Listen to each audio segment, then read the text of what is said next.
Hi everyone, it's Professor Muldrow again, and I'm going to show you how we're going to reverse elements of an array. Now here is our array that we're starting with, right here. And as you can see in this algorithm, I have successfully reversed this array. In other words, the first element, 51, after it's done became the last element. The last element became the first.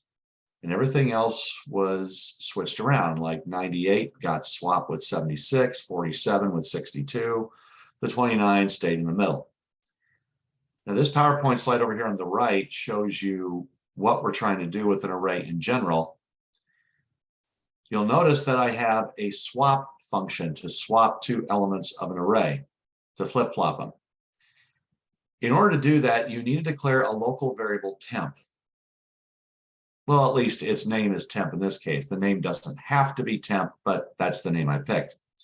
You set that equal to one of the elements of the array. Then you say the first element you want to swap now becomes equal to the second element of the swap. And then the second element that you swapped gets the temp, the value in the temp variable. You need to use a variable to do this because you don't want to lose an element of an array. If you just say a bracket I equals a bracket j, then a bracket j equals a bracket I, if you just do those two steps, it's not going to properly swap. The same element will wind up in two places. So when you're going to swap two elements of an array, just do something like this. I go from this to this. You need to do it this way. You need to use a variable to be able to pull that off. Now, as you'll notice in main, I'm calling the swap method with these parameters. The array A1 is being passed to this parameter A. X is my for loop variable, and its current value gets passed to the first index parameter, which is I. Then I've got this interesting looking math equation that gets passed to the second one. Now you might be thinking, how did I come up with that? This parameter here. Let me show you.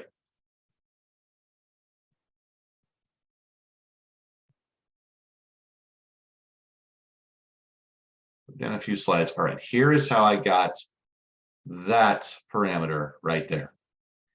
Let's go through a few examples. So if you want to swap the first and last element, the index of the first element is 0. And then the index of the last element is this, the length of it minus 1. Now we have to do some mathematical gymnastics. 1, this one right here, can be written as 0 plus 1. And so length minus 1 can be rewritten as length minus 0 minus 1. I'll admit that looks kind of weird, but we're looking for a pattern here. So let's move to the next time we do this. Now we're going to swap index 1 with index length minus 2. The 2 can be rewritten as 1 plus 1. And so list.length minus 2 can be rewritten as length minus 1 minus 1. See, what's happening here is this index 0 winds up being an index 0 right there. Similarly, this index 1 winds up being that one right there.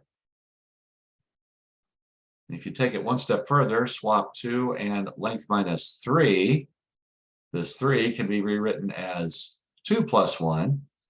So length minus 3 is the same thing as length minus 2 minus 1.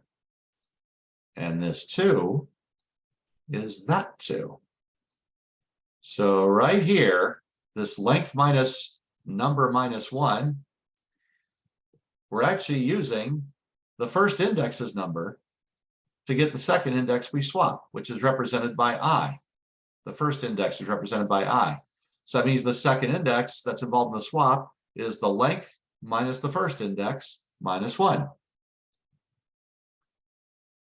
I'll admit, that's kind of crazy looking math gymnastics.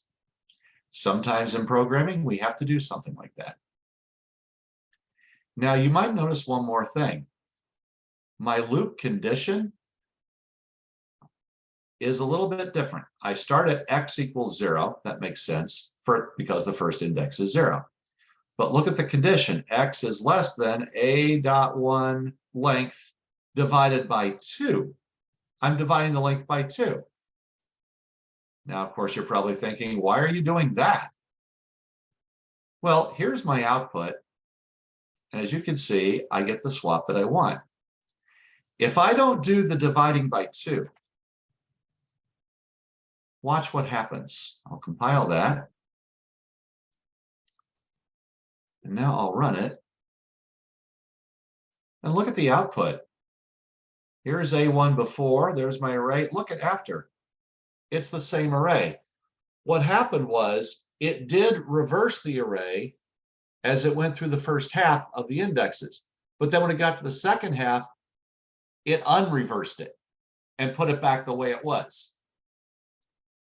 So in order to make the reversing work, I have to say length divided by 2.